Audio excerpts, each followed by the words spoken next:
수요일마다 특별히 기도해야 될 사람들 중에 치유의 역사를 위해서 기도하는 이들을 위해서 기도합니다. 하나님, 오늘 이 시간에 간절히 기도하오니 치유의 필요가 있는 이들을 만져 주시옵소서. 조병규 집사님 회복돼 가고 있습니다. 점점 나은 몸 보게 하여 주옵소서. 긴 병에 힘들어하고 어려워하기보다 긴 병에 그 정신력으로 자유함을 얻게 하여 주시옵소서. 우리 사랑하는 나라자매와 보라자매의 태중의 아이를 주시니 감사합니다. 태중의 아이가 건강하게 자라가게 하여 주시고 무엇보다 순산할 수 있도록 산모의 건강을 지켜 주시옵소서.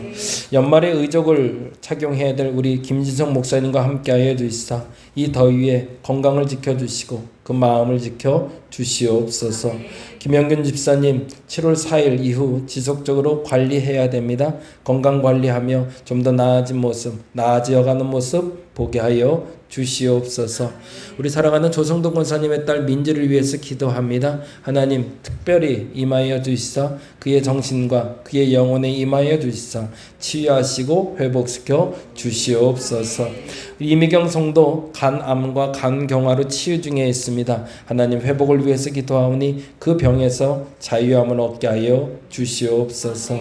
이혜영 성도 골절 후에 지금도 회복 중에 있는데 이제 목발을 짚고 이제는 자유할 수 있도록 하나님 그 몸의 질고에서 내림을 얻게 하여 주시옵소서. 중이염 치료 중인 심현철 집사님, 그리고 다리 회복 중인 우리 안은경 권사님, 퇴원해서 회복 중인 강신화 권사님과도 함께 하여 주시사 하나님 모쪼록 병으로 말미암아 근심할 일보다 병으로 말미암아 오히려 감사할 일을 찾을 수 있는 우리가 되게 하여 주옵소서. 오늘 예배 가운데 특별히 우리 영진이와 현정이가 나와 함께 예배합니다. 저 부부가 하나님 앞에 함께 맺어진 부부인 줄 믿사오니 저 가정을 주께서 지키시고 저 가정에 근심 없게 하시고 저 가정에 기쁨 있게 하시고 저 가정에 평강 있게 하여 주옵소서. 모쪼록 결혼식도 순조롭게 잘 진행되게 하시고 당일의 날짜와 당일의 모든 순서도 순조롭게 진행되게 하시며 모쪼록 아름다운 가정을 통하여 주여 영광받아 주시옵소서. 감사합니다. 고마우신 예수님 이름으로 기도드립니다. 아멘. 아멘. 오늘은 마태복음 18장에 있는 말씀 함께 봅니다. 마태복음 18장 21절에서 22절.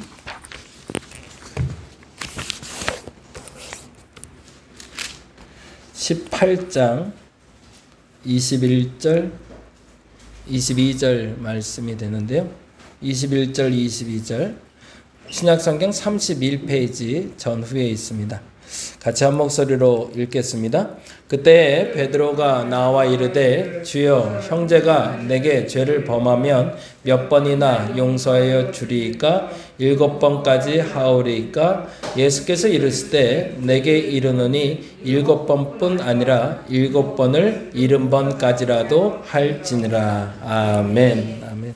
오늘은 용서에 대한 이야기 좀 하려고 합니다.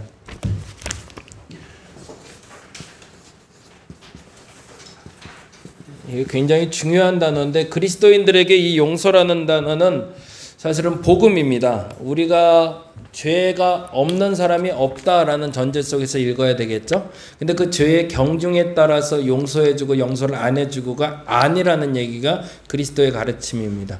죄는 작고 크고에 상관없이 그 죄는 용서받을 수 있다가 전제가 돼요. 그래서 오늘 베드로를 통해서 예수께서는 얘기하십니다. 한 번 용서가 몇 번까지 가능할까요? 똑같은. 여기에 전제는 뭐냐면요, 같은 죄를 반복했을 때를 얘기하는 거예요. 그러니까 다른 죄를 계속 반복하는 사람을 얘기하는 게 아니라 어떤 때는 도둑질했다가 어떤 때는 거짓말했다, 어떤 때는 살인하는 사람을 계속 용서해 주냐, 그 얘기를 하는 게 아니라 반복적인 죄. 도둑질을 하는 사람이 7번 도둑질하면 어떻게 해야 돼요?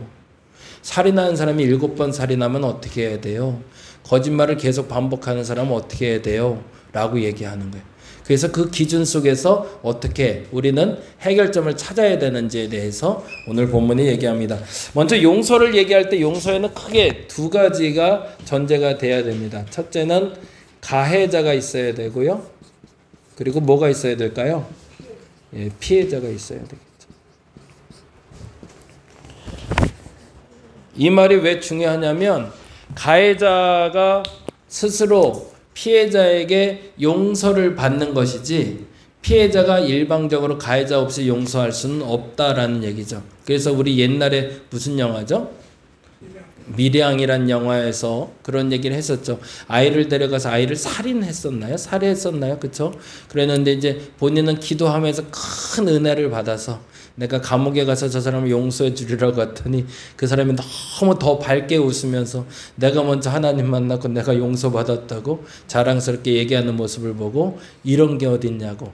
아주 그 부분 때문에 유명해진 게 미량이란 영화고, 역시 그 영화에서도 용서에 대해서 이야기하고 있죠. 근데 거기서 매우 중요시 얘기하고 있는 건 가해자와 피해자에 대한 서로 소통이 없는 상태에서 용서는 불가능하다라는 거죠. 그리고 피해자가 가해자를 용서하는 것이지 가해자가 스스로 용서받을 수 없다. 그것이 미량이라는 영화에서 우리가 배울 수 있는 교훈이죠. 성경에도 물론 똑같이 얘기합니다. 70번에 70번, 70번이라 할지라도 아니면 한 번이라도 용서를 할 때는 분명 가해자와 피해자가 있어야 됩니다. 그것이 기준이고요. 그래서 여기에 적혀놓은 대로 하고요. 그리고 또 하나 매우 중요한 건 두 가지가 같이 겸해야 됩니다. 감정과 태도의 변화가 있지 않으면 용서한 게 아닙니다. 부부관계에서도 마찬가지예요. 맨날 힘들게 하는 남편, 맨날 힘들게 하는 아내와 살고 있다라고 했을 때 내가 이 남편을 용서했다. 그리고 이 사람을 용서했다라고 말할 때 그 기준은 뭐냐면 감정의 변화가 있어야 돼요. 감정이 꿍 하고 있으면서 용서했다고 말하는 건 아니라는 거죠. 똑같은 행동을 봐도 용서했으면 그게 내 마음에 꿍 하고 또 부딪히질 말아야 돼요. 그게 용서예요. 또 하나는 태도의 변화가 나타나야죠. 내가 용서했다고 했을 때 이 가해자에 대해서 피해자가 용서를 했으면 감정적인 기복을 가해자를 만났을 때도 낫지 않아야 돼요. 만일에 가해자를 만났는데 난 용서했다고 하는데도 이 사람을 보면 막 죽일 것 같고 죽을 것 싶고 막 이런 감정이 일어난다면 아직 용서된 상태가 아니라는 얘기죠. 반면에 또 하나 태도. 이 사람을 대할 때 또 울컥하거나 아니면 움츠러들거나 이런 일이 벌어진다면 이 사람을 나는 아직 용서한 게 아니라는 거죠. 여기에 대해서 자유해졌을 때 우리는 치유됐다, 용서했다라고 이야기할 수 있습니다. 그래서 이 점에서 얘기할 때 제가 얘기하는 단어가 바로 상처와 흔적이에요. 흔적이 남았다라고 했을 때가 용서받은 거예요. 근데 상처가 남았다라고 하면 아직 용서가 되지 않은 상태를 얘기해요. 손에 칼을 뱄을 때 그래서 예를 많이 드는데 손이 칼로 베었을 때 이게 계속 아프다고 느끼면 아직 상처가 있는 거예요. 근데 이게 아물면은 흔적은 남지만 아프진 않아요. 용서도 마찬가지예요. 눈에 보이지 않지만 용서됐다라고 얘기하면 흔적이 남은 거예요. 근데 그 흔적을 봐도 내가 괴롭거나 힘들지 않아야 되는 거예요. 근데 계속 아파요. 그러면 아직 상처가 있는 거예요. 그래서 스스로 용서받았다라고 하나님한테 말할 수 있으려면 내 스스로도 감정적으로나 태도적인 변화가 있어야 되고 뿐만 아니라 상처가 되지 않고 흔적이 남아서 자유할 수 있어야 됩니다. 그래서 그리스도께서 자신이 십자가에 달려 돌아가시면서 바뀌었던 못자국과 창자국을 당당하게 제자들에게 보여줄 수 있는 이유는 그것이 그에게 상처가 아니라 흔적이 됐기 때문이죠. 그러니 그것이 수치스럽고 부끄러운 것이 아니라 당당할 수 있었던 겁니다. 여기다 그렇게 좀 적어주시면 좋을 것 같아요. 용서라고 되어 있는 부분에 뭐하고 뭐가 있어야 된다? 사람으로 보면 피해자가 있어야 되고 가해자가 있어야 되는 거고요. 그리고 뭐가 있어야 된다고요? 감정과 태도의 변화가 있어야 되는 거고요. 그리고 더 중요한 건 그 밑에 있는 건데 부정적인 정서가 남지 말아야 됩니다.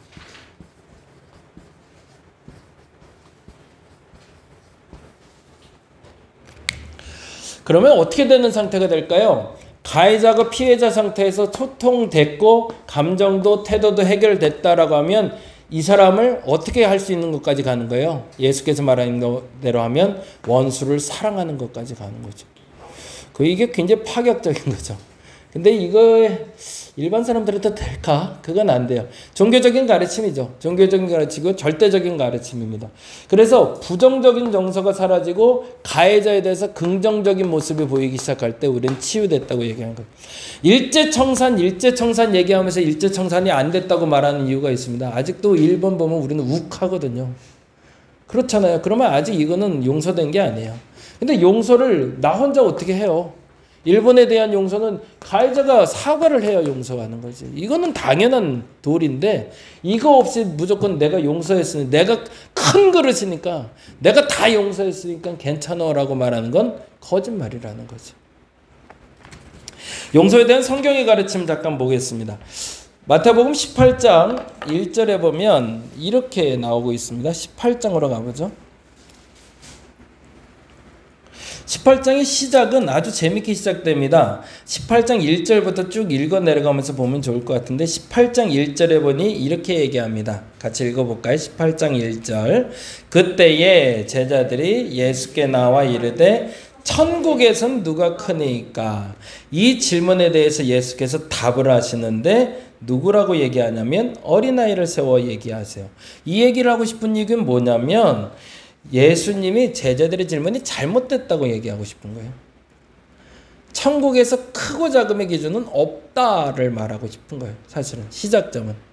천국에서는 누가 크니까 지금 여기서 큰 사람들, 권력 가진 사람들, 돈 많은 사람들이 큰데 거기서도 그 사람들이 클까요? 이런 질문이잖아요. 근데 그게 아니란 얘기를 하고 싶은 거예요. 그래서 얘기하는 게 어린아이를 불러서 이 어린아이 같이 되지 않으면 천국에 들어가지 못한다라고 얘기하는데 그리고 나서 어린아이 얘기를 하다가 갑자기 생뚱맞게 6절로 가서 이런 단어가 나옵니다.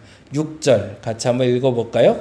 누구든지 나를 믿는 이 작은 자 중 하나를 실족하게 하면 차라리 연자 맷돌이 그 목에 달려서 깊은 바다에 빠뜨리는 것이 나으니라 라고 이야기하며 용서에 대해서 질문이 나오는 동기부여가 돼요. 이게 원래 이 본문에서는 용서를 얘기하고 싶었던 부분은 아닌 거예요. 모두가 평등하고 모두가 다 그리스도 안에서 하나다라는 얘기를 하려고 그랬는데 그런데 그들 가운데 높다 낮다라고 얘기하며 누군가를 낮추고 폄하하는 일, 그 일로 말미암아 실족하게 됐을 때 그거 가만둬선 안 돼라는 얘기를 하는 거죠. 그러면 용서해주라는 얘기예요? 용서해주지 말란 얘기예요? 이건 용서해주지 말란 얘기잖아요. 그러니까 이제 베드로가 갈등이 되는 거예요. 첫 번째 시작점은 그래서 뭐예요? 18장 1절에 10절에 뭐라고 나오냐면 거기다 적어있어요. 타인에게 피해를 주는 행위. 예수께서 말씀하실 때 무조건 용서는 아닙니다. 예수께서 말씀하실 때 70번에 70번이라고 그래서 490번 용서는 다 해주긴 맞아요. 근데 전제가 있어요. 용서받지 못할 죄도 있다라는 얘기를 하고 싶었던 거예요. 그래서 시작점은 타인에게 피해를 주고 있다면 그건 반드시 그 실족해 한 사람을 대가를 지불하게 해야 된다라고 이야기하고 있는 거죠. 그래서 그 밑에 부분 한번 읽어볼까요? 같이 읽어봅니다. 실족하게 하는 일이 발생한 경우 손이든 발이든 잘라버리고 심지어 눈이라도 빼어버리라고 얘기해요. 그게 1절에서 10절까지 얘기해요. 어린아이 하나라도 그 소자라도 그에게 만약 잘못한 게 있다면 그거에 대한 합당한 대가는 치러야 되는 게 맞아 라고 얘기하는 거죠. 근데 반면에 용서될 수 있는 죄가 있다는 걸 그 다음에 이렇게 얘기합니다. 18장 11절에 무슨 얘기, 12절에 무슨 얘기를 하고 있는지 볼까요? 12절 같이 한번 읽어볼까요? 너희 생각에는 어떠하냐? 네, 왜 너희 생각에는 어떠하냐라고 물었을까요? 앞에 얘기를 이해를 못한 거죠. 제자들이. 왜 갑자기 어린아이 얘기하다 갑자기 실족 얘기를 하고 그래? 그러니까 다시 얘기해 줄게. 야, 용서를 아예 못 받는 게 아니고 이런 사람은 용서받을 수 있어 라고 얘기하고 싶은 거예요. 이런 사람은 누굴까요? 너희 생각은 어떠한지 묻습니다. 뭐라고요? 만일 어떤 사람이 양 100마리가 있는데 그 중에 하나가 길을 잃으면, 여기서 전제가 되는 게 있어요. 하나가 길을 잃은 게 실수일까요? 아니면 남에게 피해를 줬기 때문에 죄일까요? 실수죠. 네. 아마도 길을 잃은 양은 성인 양은 아니었을 거죠. 어른 양은 아니었을 것 같아요. 어린 양이었겠죠. 근데 어느 날 우하고 몰려가다가 어린 양 하나가 싹 사라졌단 말이에요. 이렇게 됐을 땐 어떻게 해줘야 되냐를 물고 있는 거예요. 네. 누군가에게 피해를 준 건 맞아요. 근데 피해를 줬다 할지라도 그것이 실수였다면 뭐 해줘야 된다? 용서해줘야 된다고 얘기합니다. 밥을 먹는데 갑자기 밥을 먹다가 어린아이가 급하게 먹어서 토했어요. 그러면 죽여요? 에이 몹쓸 놈. 밥 먹는데 토하고 난리야 그래요? 절대 안 그러죠. 엄마들이 깨끗하게 치워주죠. 그리고 다시 밥상 차려주죠. 그게 뭐기 때문에? 실수기 때문에. 근데 만일에 밥 먹다가 제가 욱해하고 그랬다면 저는 아마 혼날 거예요. 근데 제가 어떤 지병이 있어서 그런다면 용서받을 수 있을까요?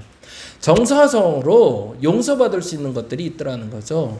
실수로 인해서 일어난 일들에 대해서는 용서해줘야 돼요. 그러면은 이제 베드로의 물음과 연결돼서 이렇게 갈 수 있는 거죠. 베드로가 그래서 묻습니다. 베드로가 뭐라고 묻죠? 21절 22절에 뭐라고 물어요? 베드로가 나와 이르되 주여 형제가 내게 죄를 범하면 몇 번이나 용서하여 주리이까? 7번까지 하오리이까? 이 질문은 사실은 베드로가 이해를 못했기 때문에 질문한 거예요. 그 앞절에 이미 설명을 했거든요. 같이 한번 읽어볼게요. 15절부터 읽어봅니다. 15절 같이 읽어볼게요. 내 형제가 죄를 범하거든 가서 너와 그 사람과만 상대하여 권고하라. 만일 들으면 내가 그 형제를 얻는 것이요. 무슨 말일까요? 죄를 범했을 때 1대1로 말해서 그 사람이 이해하고 그 잘못을 인정하면, 실수를 인정하고 잘못을 인정하면 뭐 해주라는 거예요? 용서해주라는 얘기예요. 그쵸? 그쵸? 예, 그 다음에 16절에 뭐라고 되어 있죠? 만일 듣지 않거든 한두 사람을 데리고 가서 두세 증인의 입으로 말마다 확증하게 하라. 그건 무슨 말이죠? 나 혼자 말해서 이해를 못하고 납득하지 못하면 그걸 이해시킬 수 있는 사람을 데려가서 뭐 해주라는 거예요? 용서해주라는 얘기죠.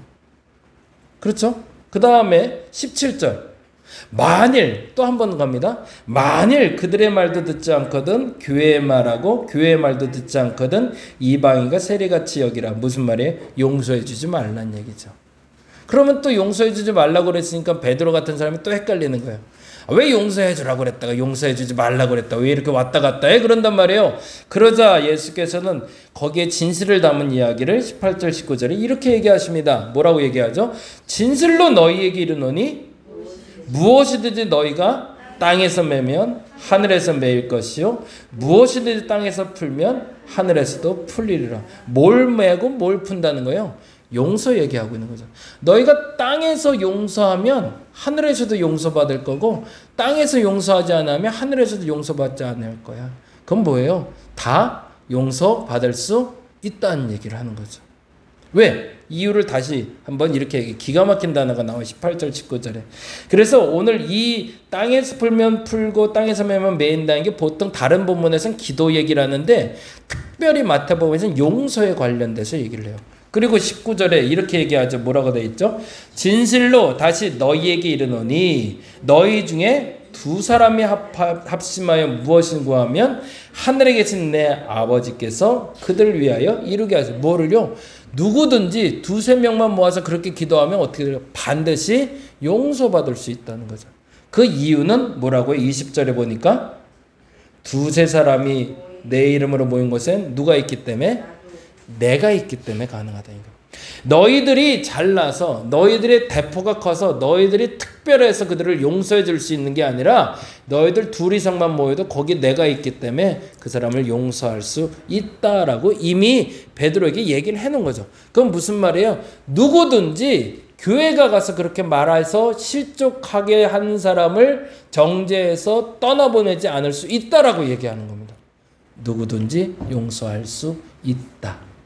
그런데 전제가 있어요. 그러자 베드로가 그 질문에 몇 번이나 용서해 줘야 됩니까? 라는 얘기엔 이미 답을 한 거잖아요.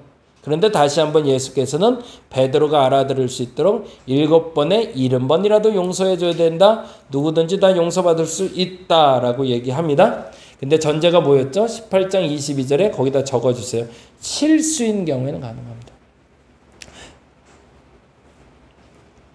그러고 나서 마지막 용서에 대한 설명을 23절에서 34절에 달란트 비유를 통해서 얘기하십니다. 한 종이라고 나오는데요. 그 종이 큰 빚을 져서 주인에게 갚지 못하는 상황이 됐는데 주인이 그 죄를 용서해줘요. 근데 그 종이 길을 가다 자기에게 아주 적은 양의 빚을 진 사람을 용서해주지 않는 사건이 벌어져요. 그러자 그 동료들이 가서 그 용서하지 않은 사람에 대해서 애처로움을 전달하자 주인이 그 용서해준 사람을 다시 불러서 너 용서 내가 못하겠다라고 못 박는 장면이 나옵니다. 그럼 무슨 얘기를 하고 있는 걸까요? 모든 사람이 다 용서받을 수 있는데 그러면 용서받지 못한 사람도 있을 수 있다는 거네요. 어떤 사람이라인 거죠? 거기다 적어주세요. 그러나 실수나 스스로 인정하지 못하는 경우에는 잘라버리라고 합니다. 실수였지만 혹은 잘못이었지만 그것을 스스로 인정하지, 가해자가 스스로 자신의 잘못을 인정하지 않는다면 그 사람은 그에 상응하는 대가를 치르게 하라는 거죠. 그게 맞다는 겁니다. 교회의 역할은 그래서 용서의 바른 가르침을 알려주는 겁니다. 누구든지 그리스도 안에서는 용서받을 수 있습니다.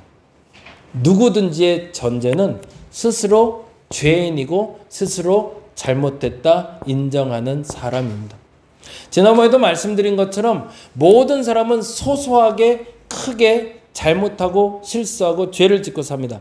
근데 그 잘못과 죄에 대해서 끌어안고 스스로를 괴롭히며 사는 사람들도 있지만 그 악인이라는 사람들은 그걸 즐기며 살아가는 사람들은 있습니다. 그 사람에 대해서 하나님이 반드시 심판하실 겁니다. 저는 그걸 믿습니다. 그래야 저는 하나님을 믿을 가치가 있고 하나님을 믿을 필요가 있다고 느낍니다. 때와 시는 알 수 없습니다. 그러나 반드시 하나님은 심판하실 겁니다. 근데 전제는 뭐냐면 내가 그 심판대 위에 서 있지는 않은지는 점검해야 된다는 거죠. 혹여 여러분 중에도 여러분 말로 여러분의 행동으로 남편에게, 아내에게, 형제에게 그리고 가족 중이나 혹은 주변에도 이해하지 못하고 용서받지 못할 사람이 생겼다면 첫째는 그렇게 생각해 주셔야 됩니다. 저가 인정할 수 있을까? 그렇다면 그 인정할 수 있을 때까지 여러분은 설득해 주셔야 됩니다. 다른 여러 가지 방법을 통해서. 근데 만일에 그것이 소위 말해서 3번 이상, 4번 이상 반복했는데도 그가 스스로 인정하지 않는다면 여러분은 그렇게 기도해 주셔야 됩니다. 저의 죄에 대해서 합당한 대가를 치르게 하옵소서. 그래야 그 사람이 구원받습니다. 만일 그 사람이 그 죄에 대한 대가를 치르지 않는다면 그 사람에겐 구원조차 없기 때문에 그렇습니다. 그래서 우리의 기도 제목은 2가지여야 되는 거죠. 하나님 내가 용서할 용기를 주옵소서. 그리고 누군가 용서 못할 사람을 만났을 땐 하나님 그가 반드시 그 대가를 치르게 하옵소서. 그것이 그리스도인의 바른 기도임을 알고 그렇게 기도할 수 있는 저와 여러분 되시기를 간절히 바랍니다. 우리 잠깐 기도할까요? 네, 40분이니까요. 찬양하지 말고 기도하는데 제가 먼저 기도하고 음악 틀어드릴게요. 우리 영진이하고 현정이 나 만나러 왔다니까 여러분 기도하시고 저는 나가서 둘 만날게요. 네, 잠깐 기도하고 우리 음악 틀어드리면 다 같이 기도하시면 좋겠습니다. 잠깐 기도하겠습니다. 사랑해 주님 감사합니다. 용서할 수 있으면 좋겠습니다. 사람과 사람이 만나서 일어나는 일들 중에 사랑하고 행복하고 감싸주고 아껴주고 존중해주는 일만 있으면 좋겠지만 세상에 그렇지 않습니다.